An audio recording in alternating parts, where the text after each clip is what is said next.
Chris Landry on your radio talking college and the NFL on a Tuesday. I had to move around just a little bit. We appreciate that.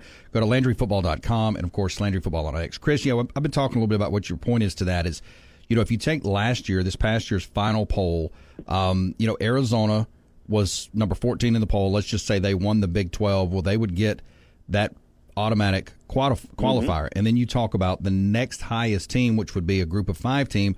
You got to go all the way down to 23 at Liberty. So they would get in as well.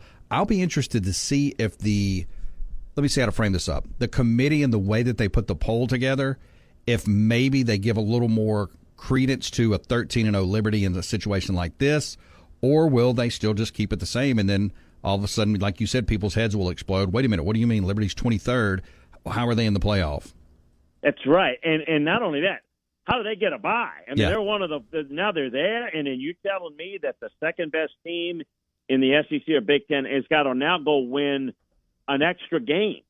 I don't think people are talking about that enough. I think they're just, everybody gets in, and it's fine. We haven't gotten people to think in terms of once they get in, how it's going to shape up. And, I think that's going to be a big factor. Here's the other thing, and I'm not saying this is going to happen this way. Let's just say Notre Dame has one of those years.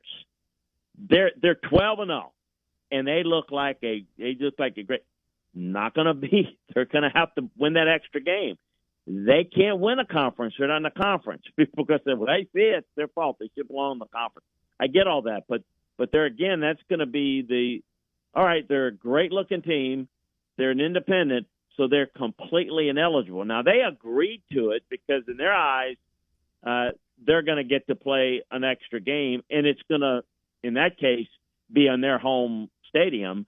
So they're giving up that they're basically likely getting a home game if they're good enough to make the playoffs I'm talking about, and giving that up as opposed to giving up the bye. I still think it's still going to be very intriguing to see. And again, there's always some argument. Nothing's perfect. I get it, and I'm fine with it. I'm just pointing something out that I did a podcast about it a while back, and I kind of went through that exact scenario and got the feedback. What do you mean? I didn't get – yeah, that's exactly right.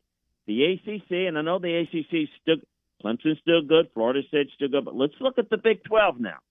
Again, and I think Arizona's going to be a pretty good team this year. You're going to be talking about maybe a Big 12 team with the 3 losses going to be ranked. They're going to be not as good, not ranked high. They're going to that team that's maybe ranked second in the country is not going to be eligible to be one of the top 4 seeds. They got automatically go into it. Think NFL. Think about that, and I don't think that people have a full grasp of that yet. Yeah, you went right where I wanted to go, and I'm glad you brought that up about Notre Dame. I'm a little, because I had a couple listeners text in hour one about Notre Dame and about that exact situation. I'm a little surprised, but I think you answered it, why Jack Swarbrick would not have pushback on that, but we have not heard anything about that as far as, why Notre Dame could or could not maybe be eligible for one of these top 4 seeds. Yeah, because they're not in the conference. They don't want to get in the conference, and they basically said, look, we're fine with it. We'll get in. We got a home game. And we're just going to play that home game in the playoffs. But, yeah, they basically have voted themselves, we'll play the extra game, we'll play it at home if we make the playoffs. That's it. That's the way it is. And it's one of the unique quirks of the complexities of the college game. But, and they know they were going to get, well, you don't want that, get into a conference. Well, they don't want to do that, and at least the current administration has no desire to do that. So they're basically saying, we're good, and we're going to take it that way. We're going to take that extra game. We're going to play it at home, and we're going to be good with it. So it's, it's going to be talked about. I think right now everybody's just excited that we've got playoffs, as am I. I just think that the argument's going to be a lot different this year. Not who makes it.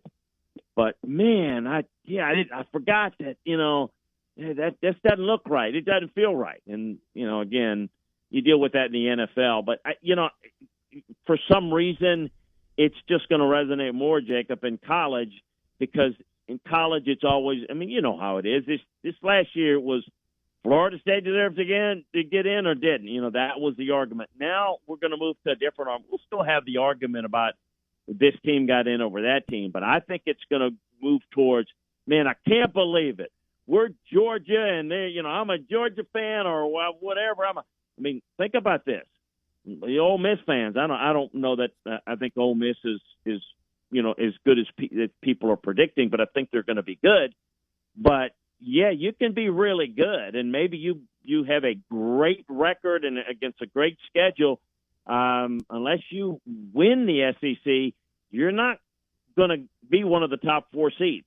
And now you've added Texas and Oklahoma. Now you've made that conference even stronger, and the same thing can be said about the Big Ten. You're Oregon, you're USC. If Ohio State's the best team, you're the second best team in the Big Ten. You're not one of the top 4 seeds. You go automatically into that at-larges, and you're going to have a home game perhaps, depending on how you rank, but you're not going to be in the top 4. That's huge. That is huge because you get a bye if you're one of the top 4 seeds. So you just because you win a weaker conference, you're going to get a bye. The seeding, just for seeding, doesn't matter if everybody's playing the first week. Well, it's not the case. Those top 4 teams, they get to sit home and let everybody, work it out and fight to survive the next week. You gotta abide in the next round.